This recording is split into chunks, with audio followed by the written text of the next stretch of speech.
stunning security lapse. Pressure is mounting to find a scapegoat after Trump's top national security officials discussed attack plans in an unclassified group chat, which inadvertently included a journalist. According to The Atlantic, Defense Secretary Pete Hegseth shared much of the sensitive information in that thread, including a TikTok of an imminent airstrike. The messages did not contain information on specific targeting locations, and the administration has repeatedly denied any classified information was shared. And as far as the president is concerned, his defense secretary should not be blamed.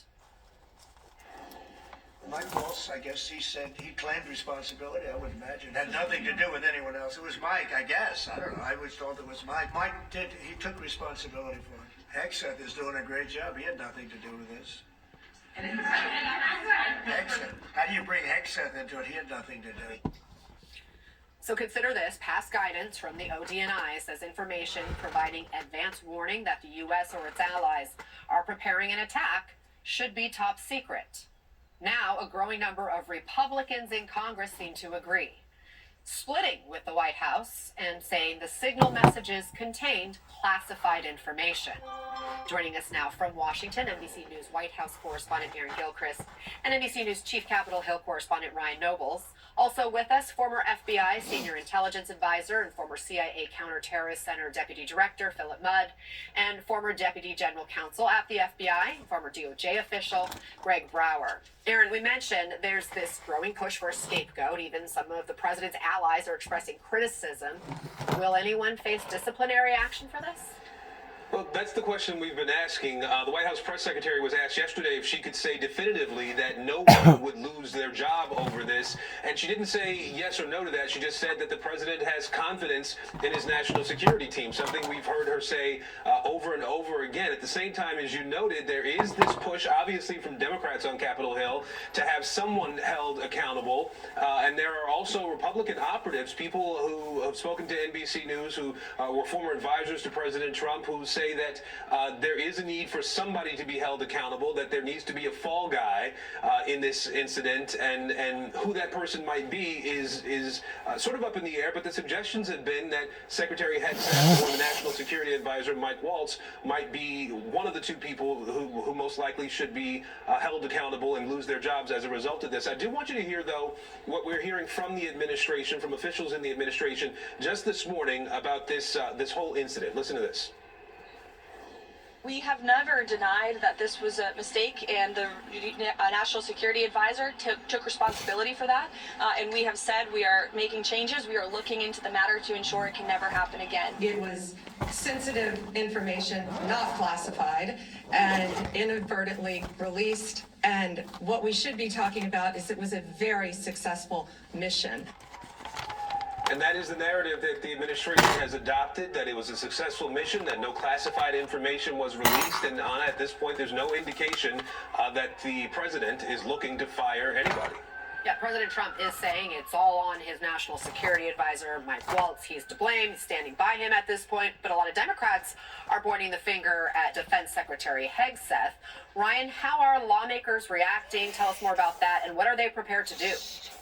Yeah, there's no doubt, Anna, that there's a lot of criticism for the defense secretary here on Capitol Hill, particularly from Democrats who believe that while he may have not started this text chat, the information that he contributed to it is of the most damning and is, in their mind, potentially classified. And it's not just Democrats.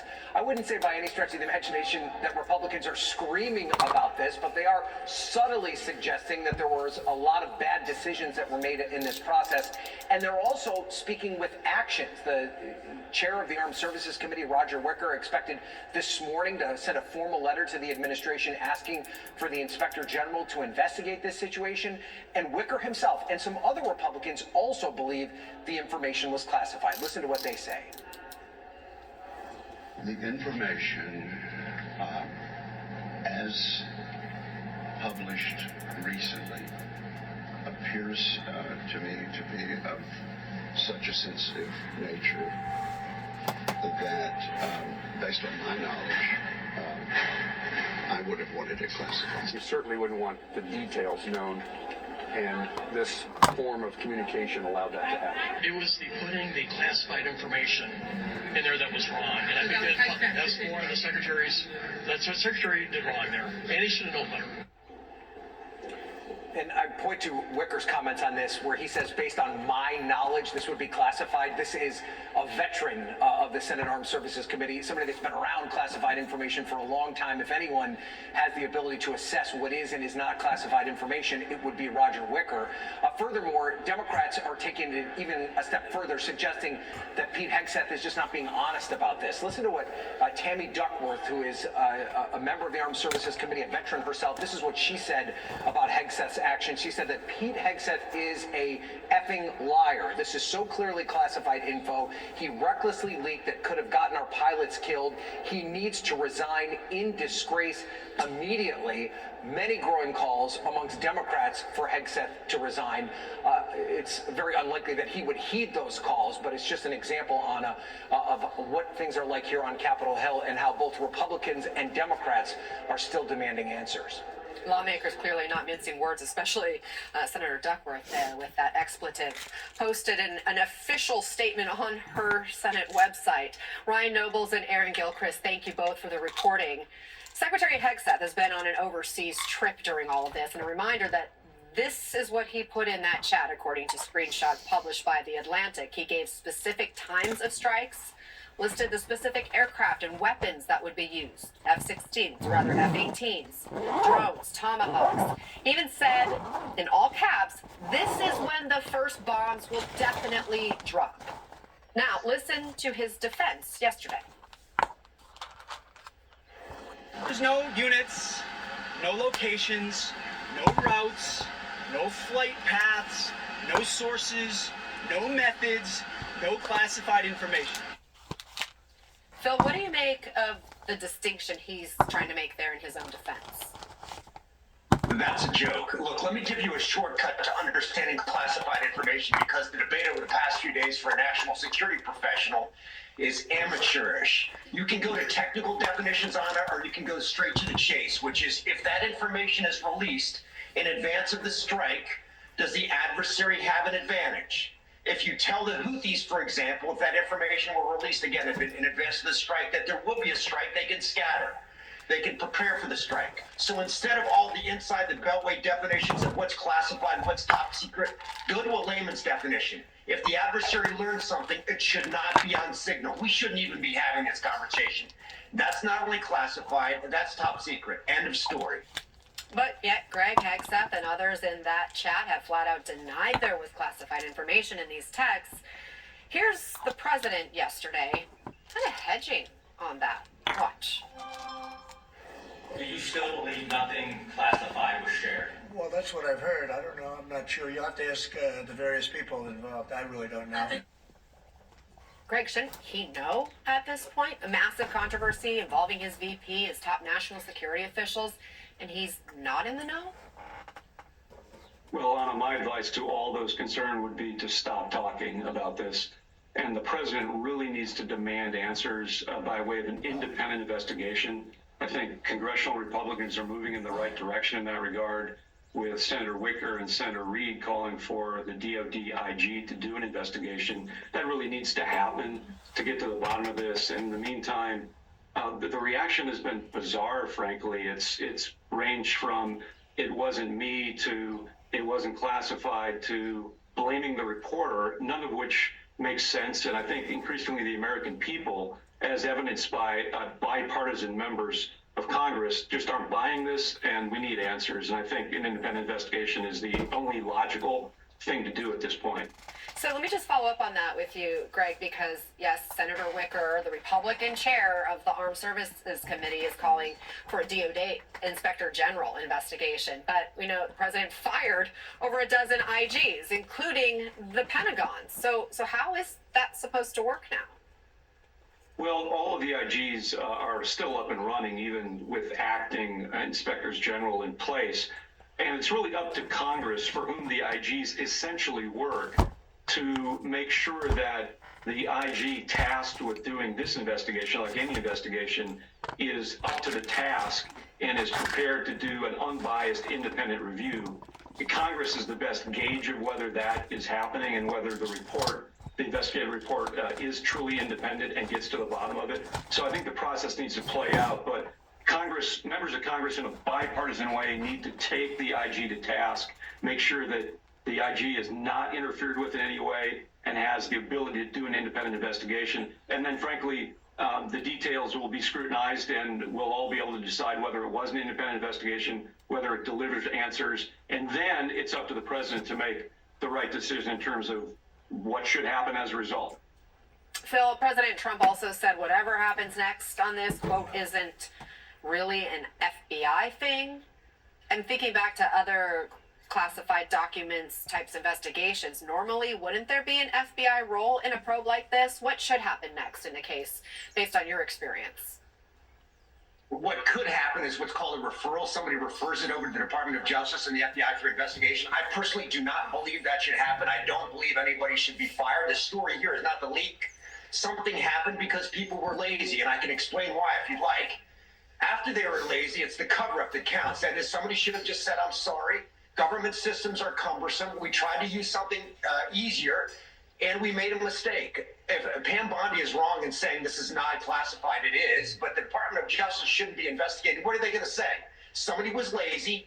They're not going to be fired. They shouldn't be criminally or civilly prosecuted. Let's move on and ask, why can't you just tell us the truth? The truth here isn't that difficult. Somebody was lazy. The cover-up is the real story here. Just tell us what happened and move on. And what you just got through saying, I agree 100%. Because actually it was three things that happened. The first thing that happened, they chose a different entity of being able to communicate that they shouldn't have chosen. Second boo-boo that they made was putting in a reporter that, knowing somebody like that is going to catch your boo-boos. That's the whole primary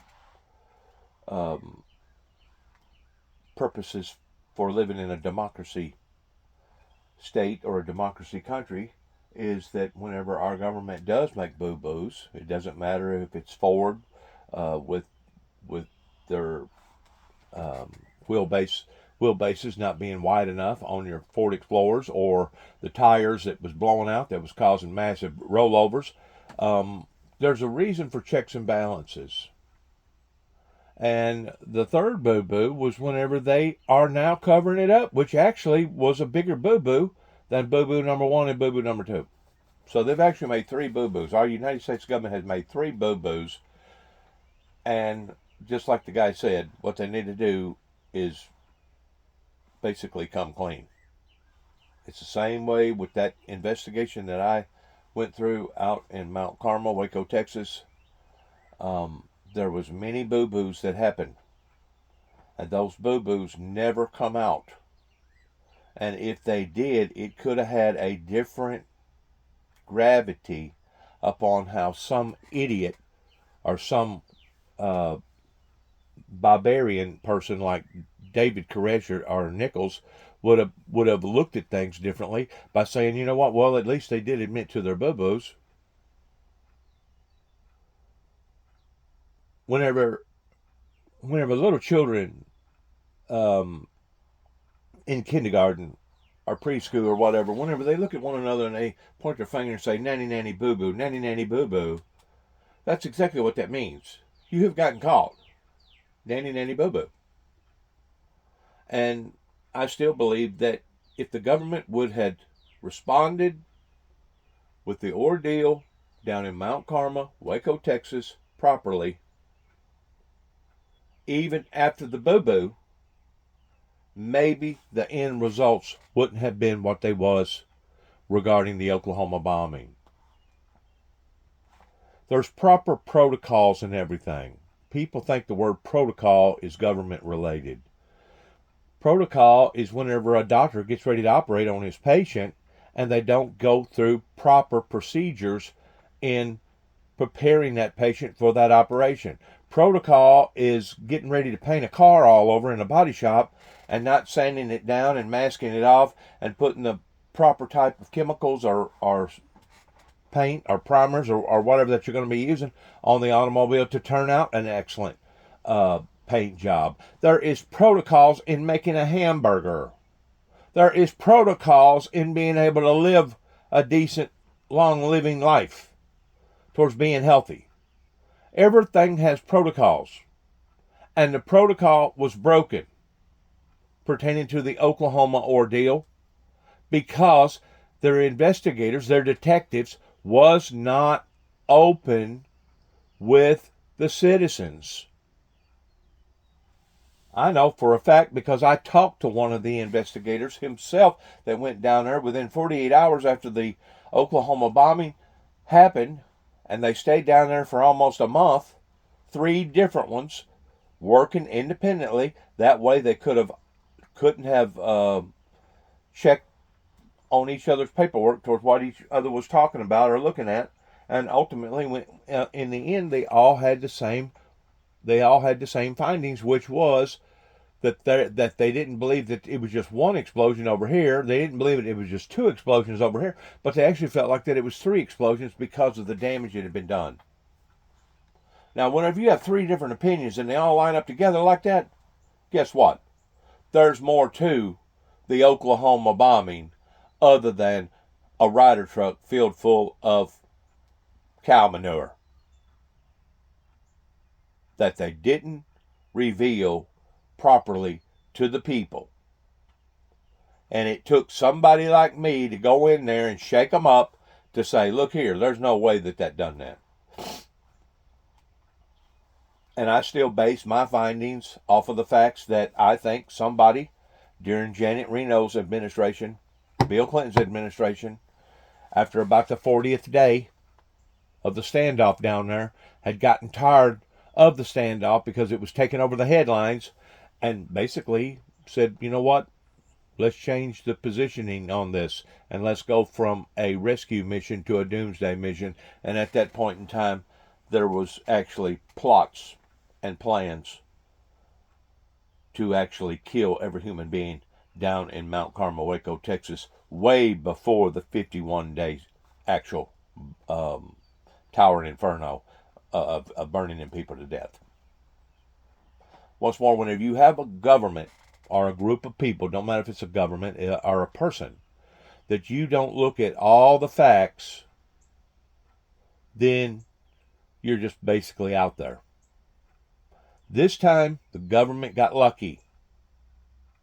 They basically escaped the bullet on this one because everything went according, and the raid that they performed with the Houthis turned out to be a good raid, and nobody squealed on nobody ahead of time, and nobody prepared, and we didn't lose no American lives this time. But there is a reason for proper protocol. Whenever that supervisor that was supervising the Mount Carmel, Waco, Texas deal realized that their plans had been spoiled and that now they was gunning for them on the other end, as soon as they landed their helicopters out on the property, lead started flying. Before it ever got to that point, he should have looked at that and said, you know what? The element of surprise has been broken. And because of it, we're just going to have to call it off and do something different or attack this situation in a different way. And that's in addition to that they could have arrested David Koresh at any given time. That's in addition that it was the ATF agents that was actually taking those guys down to the border of the Fast and Furious and teaching them how to modify guns from being a semi-automatic to an automatic, basically a machine gun. That way they could sell guns on a different level that they should have been paying a different tax on. That was the only reason why that the judge signed off on a no-knock warrant from daylight to dark, was because of monetary funds. Didn't have nothing to do with all that other stuff that they claim that was going on, in which it may have been going on. I'm not saying that it wasn't. But I am saying this, that all them people should not have, that scenario should not have turned out the way that it did in Mount Carmel. Much less the scenario that happened in Oklahoma City, Oklahoma, because them people didn't deserve what they got neither. You got to look at this from a just righteous perspective, and the fact of the matter is proper protocol had been broken. In addition to, most states does not favor an entrapment type techniques. Not whenever it comes to something like that. Not on that level. Oh yeah, they may entrap you by hiding their car somewhere and catching somebody speeding, or I've heard of cops being in bigger places like, let's say, downtown Atlanta, and the cops was involved in like 100 of cars, 7, 8 cars, and the cop kept speeding up, and the rest of the cars kept speeding up, and the cop kept speeding up, and the rest of the cars kept speeding up, and then before long they busted all of them. Well, it was the cop that was basically promoting the ideal of everybody speeding up. That's the reason why entrapment techniques is considered immoral, unjust, wrong. The federal government got lucky this time. They escaped the bullet. But there ought to be enough sand kicked up in them realizing, you know what, we're going to have to tighten our game, because we can no longer take shortcuts, because we're dealing with human lives whenever it comes to making major decisions. And yes, this should have been classified as top secret. Period. Philip Mudd and Greg Brower, obviously conversation to be continued. The story's far from over at this point. Thank you very much for offering your expertise. Meantime, Trump hits the fast lane with new auto tariffs. The carnage this move. What a lot of people don't realize, that we have bad people in the world. And good can outsmart, good can overtake, good can accomplish what good needs to accomplish, as long as good is doing what good is supposed to be doing. Whenever good starts refigurating itself or reforming itself to the degree that it's breaking protocol, there better be a good explanation for it. That's all I got to say. Like I said, they got lucky this time. They got very lucky. They escaped the bullet on this one. But it could have had turned out to have been an absolute nightmare, because you're dealing with people that over there that don't care about human life. They don't even care basically about their own human life, much less a foreign agent such as ourselves over there. They don't care about human life. They don't have protocol over there. Only protocol they got over there is to kill. Those people have been fighting and gnawing and pawing at one another for thousands of years. And if you don't think that that's serious, look at the type of artillery that they're getting from somebody. I don't know if they're getting it from Iran. I don't know if they're getting it from Russia. But they're getting some very, very sophisticated hot missiles over there that has well capability of knocking down an airplane.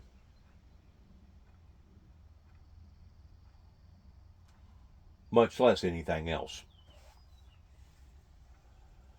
This is what happens whenever you start breaking protocol and you start allowing for all this information to get out there, and how you built that bomb, what it takes to build a bomb like it. It's kind of like the nuclear secrets that stayed secret for years and years and years, until finally somebody either got smart and snuck in and found out the information in how to make uranium and all this other stuff towards making a nuclear bomb, versus maybe our government just was upfront and honest with different governments, and the next thing you know, the genie got out of the bottle, and now there's nuclear activity, nuclear bombs everywhere, all over the world. They got enough nuclear bombs to basically desecrate the face of the earth, I think, something like 100 times. And that's killing every human being and every animal and every fish and every bird and all the above.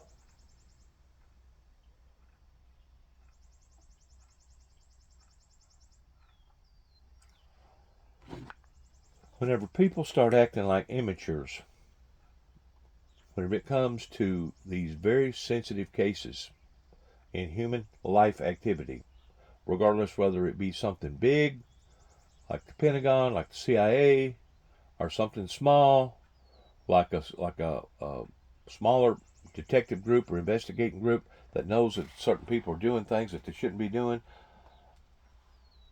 they need to follow proper protocol. There's a reason why that those elements have been studied and studied and studied again and again and again, is because this is the way to go about doing things. Just like what happened to Donald J. Trump. They was not following proper protocol pertaining to, first of all, their arm reach and being able to definitively detect if there was any possible danger within the restricted area of the president.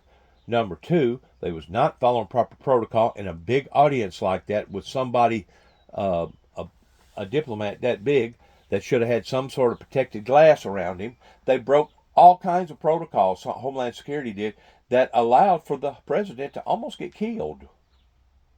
And do you realize what would have taken place if that would have happened because of all the controversy that was going on at that time that Donald Trump has brought up about the election being stolen? My God, it would have started a freaking civil unrest in America if that president would have got killed. You don't have to be a smart person to figure these things out. There is a reason for people studying these matters. You are dealing with human lives. You are dealing with bad people. You cannot take nothing for granted. Move could have on the markets and your budget. Plus, another student with a visa taken by ICE, captured on camera. The warning from her lawyer. And I'll talk to Colorado's Secretary of State about Trump's new voting executive order and her plans to fight back. You're watching Ana Cabrera Reports, and we're back in just 90 seconds. Stay right there.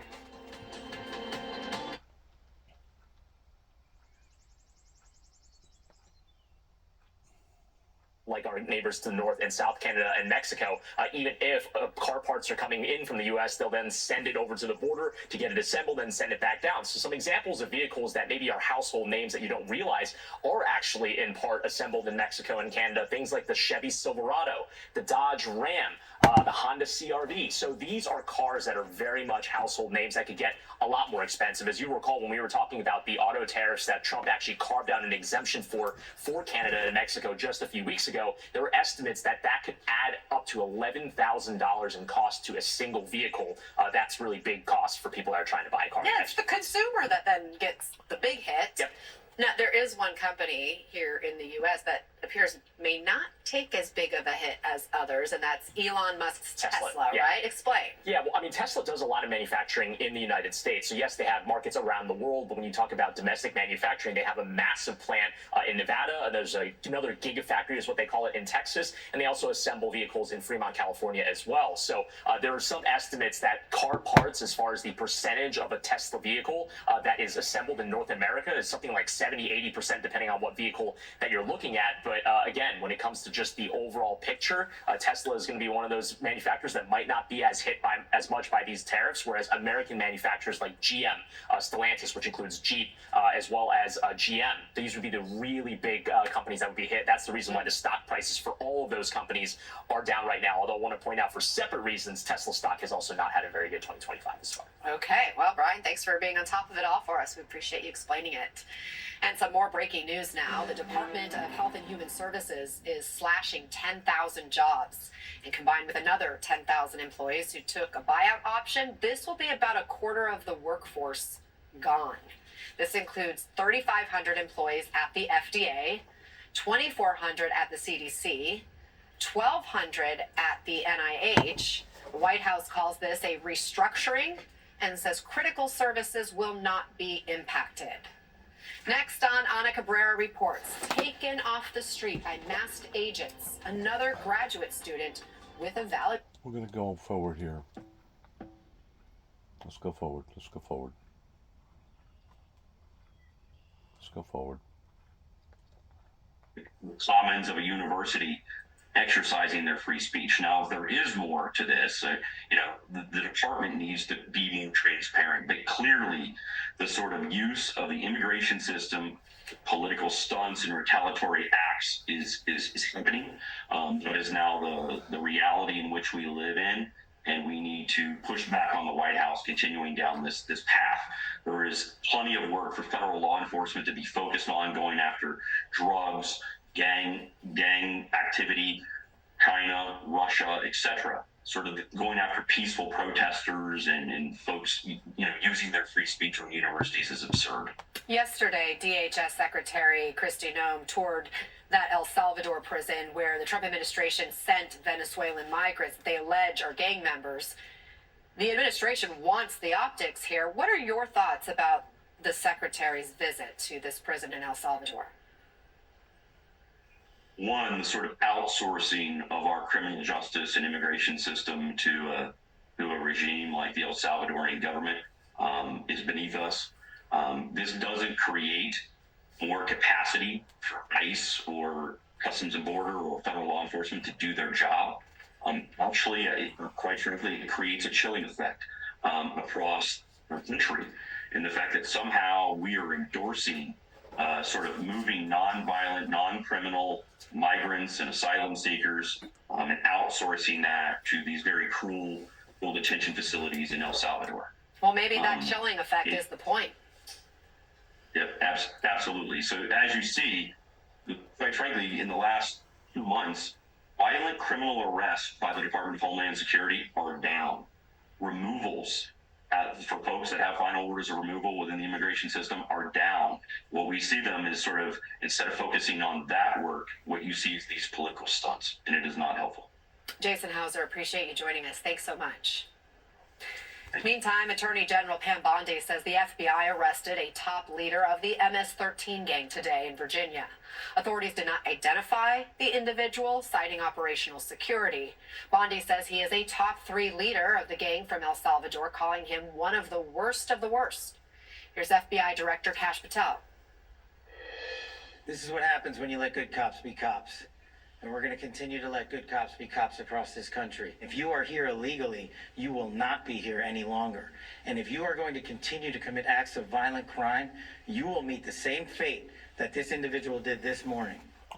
Good job. President Trump applauded the move this morning, writing on Truth Social, just captured a major leader of MS-13, calling his border czar, Tom Homan, a superstar. Next, anger in Greenland. Protests breaking out over a visit from Vice President Vance and his wife as President Trump escalates his push to take over the Danish territory. I'll talk to the former U.S. ambassador to Denmark about this cross-Atlantic showdown. Plus, Trump pushes the limits of his authority as he receives pushback on a new executive order taking aim at U.S. elections.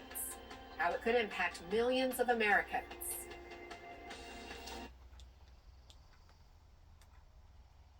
See what else here coming up.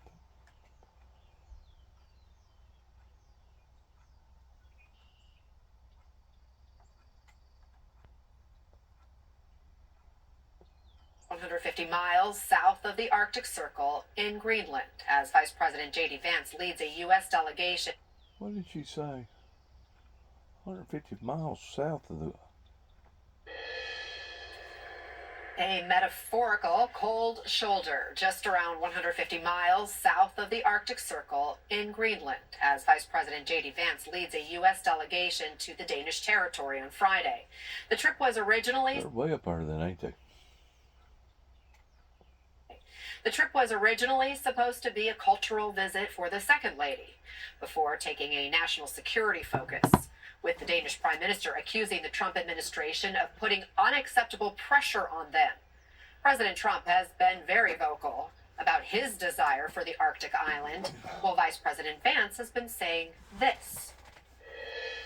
We want to reinvigorate the security of the people of Greenland. Unfortunately, Leaders in both America and in Denmark, I think, ignored Greenland for far too long. That's been bad for Greenland. It's also been bad for the security of the entire world. We think we can take things in a different direction, so I'm going to go check it out. Denmark, which controls Greenland, it's not doing its job and it's not being a good ally. NBC News correspondent Molly Hunter is joining us now from Greenland. Love the hat, beautiful background. It looks cold but beautiful there. Molly, tell us what we have learned about this visit and the reaction from people there. It is both cold and very beautiful and very bright, Anna. If I'm squinting a little bit, the snow is unbelievably beautiful, but very bright. We got here last night. We've been talking to as many Greenlanders here in Nuuk. This is the northernmost capital in the world. We're about 150 miles south of the Arctic Circle. And we've been talking to people about both kind of how they feel about a relationship with America, obviously a long-standing ally here, and then how they felt about this change in itinerary for the visit and when that vice president joined his wife's original cultural tour. Now, as you mentioned, it's much more national security focused.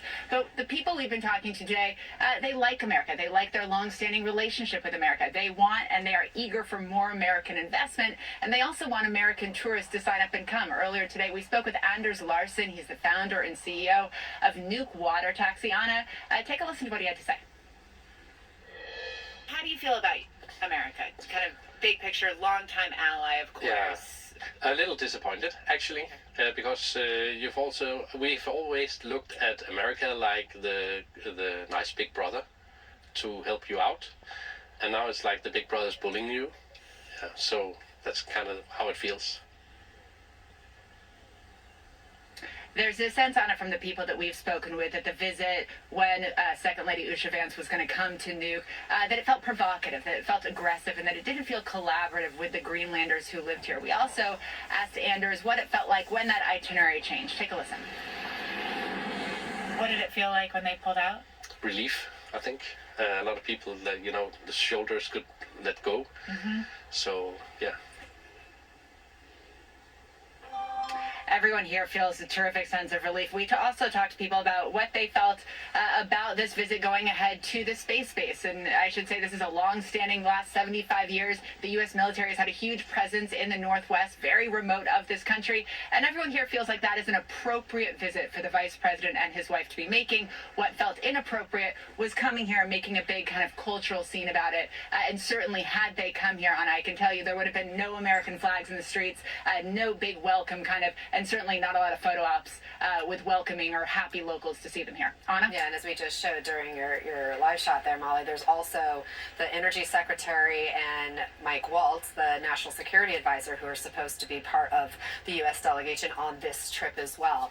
Thank you very much for your reporting, Molly. Hope you can go get warm and enjoy some of the time that you're there. Joining us now is Rufus Gifford. He's the former U.S. Ambassador to Denmark under President Obama. Ambassador, great to have you with us. President Trump's interest in Greenland is nothing new. He's talked about taking over this territory since 2019, but he's really been ramping it up lately in his second term. Here he was just yesterday when he was asked if the people of Greenland wanted to be U.S. citizens. Watch. I don't know. I don't think they're uneager, but I think that we have to do it, and we have to convince them, and we have to have that land, because it's not possible to properly defend a large section of this earth, not just the United States, without it. So we have to have it, and I think we will have it. Your thoughts when you hear that? Oh gosh, so many things, Anna, and it does trigger me. I'll be completely honest with you here. I say this, look, Donald Trump and J.D. Vance are quickly learning what happens when you systematically and over again disparage our best allies on the planet. And that is the single reason why the J.D. Vance would have been protested had he gone to Nuuk or Ilulissat or any one of the other larger cities in Greenland. Let's remember what we're talking about here. This is obviously, Greenland is part of the Kingdom of Denmark. They're a very proud people. They will always want a closer relationship with the United States. This is something me and my embassy worked on for during my tenure, but not just Democratic administrations, not just Republican administrations. There is a way to bring the United States and Greenland closer together, but this, consistently going after the Danes, calling them not a good ally, being told directly by the Greenlanders, please don't come, and then coming anyway. All of these tactics are just fundamentally disrespectful. So can you blame the Danes? Can you blame the Greenlanders for wanting to protest, to rise up, when they are, like the gentleman you just had on said, feel like they're being bullied in this situation? They love the United States. The Danes and the Greenlanders love the United States. They want nothing more than to have a closer relationship with us. But everything that's happening now is completely, it makes it harder for us to have a good relationship with Denmark, makes it harder for us to have a good relationship with the Greenlanders. And that is just devastating as far as I'm concerned. And President Trump continues to say that the U.S. needs Greenland, that it's about international safety and security as well as national security. We know there's a lot of vital resources. It is a strategic location. Can you walk us through why President Trump wants it so badly, do you think? Look, I understand the argument here, meaning obviously the Russians and the Chinese are, I would make the argument, a bit ahead of us as it relates to their militarization of the Arctic. Things like military icebreakers and the like. We are behind. The United States, NATO, we are behind, and we need to catch up. But this is the fundamental issue here. Greenland is NATO. What the smarter strategic, in my mind, the smarter way to go about this is empowering NATO to do the work that they are built to do, which is defend the alliance. And if we need a greater military presence in that part of the world, the Greenlanders would welcome it. The Danes would welcome it. Remember, we had a much larger military presence on Greenland during the Cold War, and once the Cold War ended, we pulled back. We would, if we wanted to engage the Greenlanders and the Danes and NATO in order to build up the American military presence there, we absolutely could do it. It requires a respectful conversation across the table and not the way that they're going about it here. Again, look, I would welcome in every way a greater partnership between the United States and Greenland. But there is no reason, zero reason, why the United States needs to buy or acquire Greenland, which just makes no fundamental sense at this moment in time. Former U.S. Ambassador to Denmark, Rufus Gifford, thank you so much. I hope you'll come back as we continue to follow this story and we'll see what happens with the visit tomorrow. Thank you again. Up next here on Ana Cabrera Reports, quote, unlawful. The only thing that I can think of pertaining to Greenland, I'm going to weigh in on what they're talking about here, is that it would give,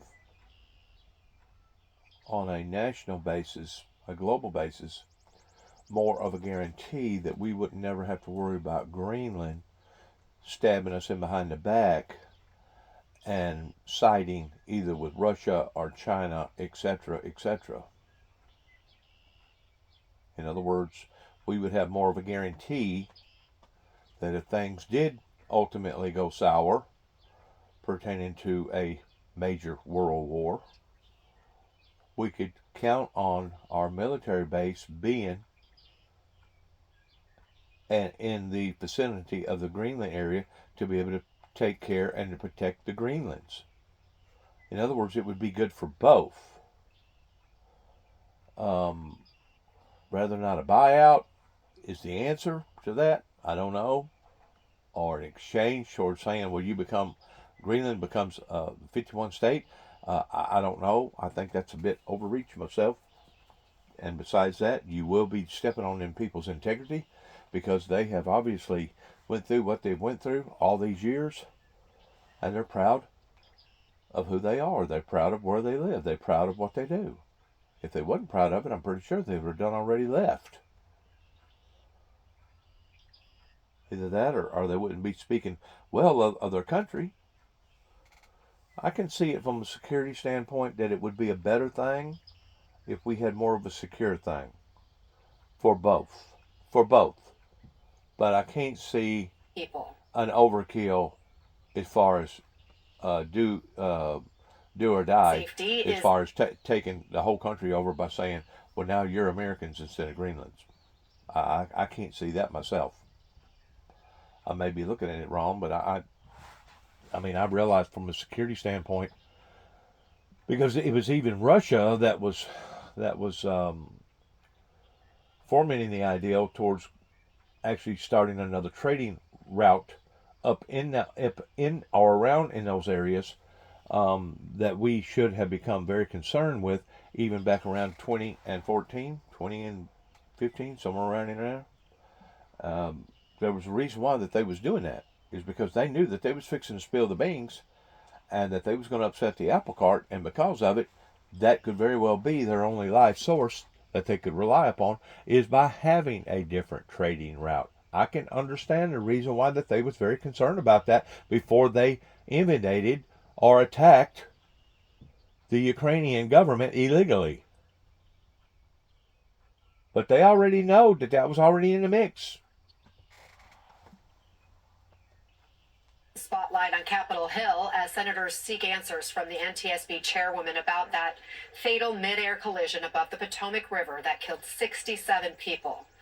Many family members of the victims are attending today's congressional hearing. Let's bring in NBC's Sahil Kapoor from Capitol Hill monitoring this hearing. What more are we learning about the investigation, Sahil? Hey, Anna. Well, this hearing got started a little less than an hour ago. The NTSB chair, Jennifer Homendy, is testifying before the committee, expressed her condolences to the families present who lost loved ones. She discussed the board's early recommendations as part of their investigation to make sure this kind of thing doesn't happen again. That includes greater separation distances between helicopter traffic and aircraft landing on DCA runways.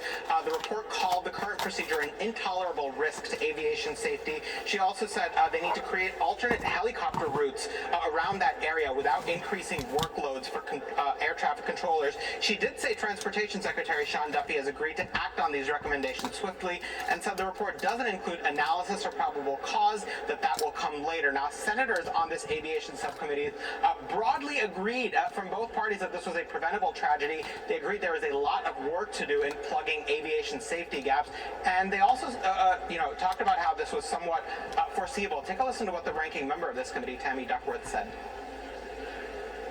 In November of 2023, we held a hearing on close calls. NTSB Chair Homendy testified, citing staffing shortages, fatigue, distraction, deviation from FAA regulations, and a lack of runway safety technology. And she warned, and I quote, "The concerning uptick in such incidents is a clear warning sign that the U.S. aviation system is sharply strained. We cannot wait until a fatal accident forces action. We must act before there is a tragedy." End quote. Chairwoman, just sadly predictive of what's going to happen. And you said that in 2023. Now, Senator Duckworth also took issue with the Trump administration for firing FAA workers when there's a known shortage at the agency. And finally, Anna, Senator Ted Cruz, the chairman of the overall Senate Transportation Committee, promised to look into whether there was a policy failure on the part of Congress that caused this. And if so, he committed to using the power of his committee to fix it.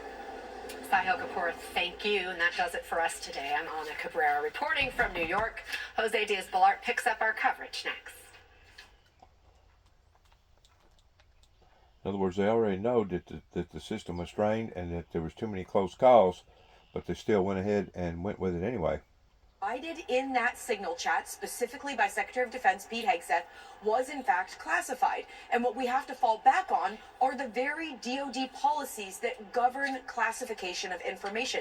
Jose, they are very specific. They talk about very specific things that would or would not be classified, the level at which they would be classified, and the potential for harm that could come to whether it's personnel, assets, a mission, whatever it is, if in fact that information is disclosed. Now, if in fact the Department of Defense Office of Inspector General does investigate, as the chair and the ranking member of the Senate Armed Services are asking, that would be one of the key questions here is the information that was provided in that chat of a classified nature? I can tell you, information about the exact time that aircraft are taking off, the exact time that bombs are supposed to be falling in locations, targeting Houthis, and then specifically the information about a high-value target or terrorist that was shared in that. under the normal guidelines for the Department of Defense, those pieces of information would be classified in and of themselves. When you put them together into an aggregate, it would be considered part of a mission plan. Absolutely. And that would also be classified potentially even at a higher level when the information is all aggregated together, Jose. Absolutely. General, what are your thoughts on that when we hear Courtney talk about and give us a kind of a breakdown of what was in that chat that specifically did mention the F-18s are out, the bombing is going to begin now? What is it that you see there? And we're talking about whether it was classified or not. What do you think? Well, to even have this conversation really is ludicrous. Of course it was classified. This information was top secret. Now they're splitting hairs about this war plans, thing. A war plan. I worked in the war plans division 30 years ago for a couple of years, and a war plan is 500 pages long. Yeah, of course that wasn't in the thread. But what was in there was, as you mentioned, the specifics about the attack, and the fact that the attack was going to happen at all is classified. But now, you put this information out and you've lost the element of surprise, which is probably the greatest thing that we could do to keep our men and women safe. Exactly. Is make sure that no one else knows about this Exactly. impending attack. Exactly. Now you're talking. Delivery times, platforms, munitions, delivery locations. And I would point out, Jose, the other major thing that was in this thread that has not really, we talked about it perhaps enough, is the battle damage assessment that was provided in the thread. That the building was destroyed and that we watched the bad guy walk into his girlfriend's apartment. This is probably from human intelligence. And this human intelligence, now the bad guys know that we have somebody with eyes on, perhaps. Maybe there's somebody with a set of binoculars in a hotel across the street from this guy's apartment. And maybe that person has been interrogated right now. Maybe that person has been killed. Maybe they knocked out. General, but maybe there's a drone, an unmanned drone flying around the area. So there are a lot of possible hypotheses as to what was or not carried out. But General, it's clear that this mission was successful. It's clear that this mission, according to the White House, continues as of today. What concerns do you have going forward when you see that these, whatever you want to describe them, conversations were being carried out, not only with the top intelligence officials in our country, but with a reporter? Well, clearly our national security has been impacted by this. I mean, first of all, they've demonstrated themselves, the senior leaders of our government, to be lazy and incompetent. They're arrogant and they're unrepentant. They shared information. They vilified some of our NATO allies in this thread as well. And the entire world knows and is watching. And they're seeing these denials of what everybody knows is plain as day, that this is classified information. So now, our credibility as a nation and our ability to work with our allies and our partners has been damaged completely, not to mention the fact that now we have a Secretary of Defense who's responsible for leading the largest organization in the world. And if he's allowed to continue in his job, I mean, what an incredible message we're sending to the men and women in our uniformed services. That there's a double standard, that if you're senior enough, you can get away with things that would put you and me in jail. Tyler, are you and me dead because not taking proper protocol? And others are calling for Defense Secretary Hegseth to resign. Behind the scenes, is the White House considering, moving or firing anyone over this? I mean, Caroline Leavitt, the White House press secretary, was asked repeatedly about this yesterday at the White House press briefing, and she was adamant that the president still had full trust in his national security team. But we know that the president is watching the news and seeing the backlash continue over this story. And so, we can never fully rule out any of those situations with any administration. I think one of the interesting things to point out was yesterday when the president was in the Oval Office, he was asked about this situation, and he seemed to put the blame more on Mike Waltz, the national security advisor, than on Secretary Hegseth, complimenting the job the secretary has done, and said that he had nothing to do with this. Obviously, Mike Waltz has conceded that he was the one who added Jeffrey Goldberg, the editor-in-chief in The Atlantic, to the signal chain, but it was Secretary Hegseth who shared that information. So there's a lot of criticism, bipartisan criticism, I'll add, toward both of those men for their handling of this incident, but I think it's important to really parse the president's words there. He was making it very clear that he sees that it was Mike Waltz who made the mistake here, not Secretary Hegseth. And so, Courtney, what are you hearing from inside the Pentagon? Nothing. I mean, Secretary Hegseth he's traveling right now. He's in Guam. He's been completely defiant on this, repeating the talking point that there were no war plans. Texas, we just heard from General Anderson. Of course they aren't. A war plan is a comprehensive plan, back and forth targeting. I mean, this is more of a mission plan that was clearly disclosed in this in advance of an operation. But I will say the other talking point that we keep hearing is the idea that, hey, look, this mission was a success. No harm, no foul. Jose, it's important to point out the disclosure of the information and the lawfulness of that is not negated if there is no harm done to an individual or to a mission because of its disclosure. The very nature of the fact that it was provided in an unclassified setting in and of itself would defy or violate the policies of the Department of Defense, no matter the outcome. And we have seen in the past others who have been prosecuted and jailed for the release of classified or sensitive information, even when there is no practical harm that came from that information being disclosed, Jose. And Tyler, Republican Senator Murkowski said there needs to be accountability for what occurred. She also told The Hill, quote, "This is what happens when you don't really have your act together." Is there any sense in the White House of how much real damage this could be having on them?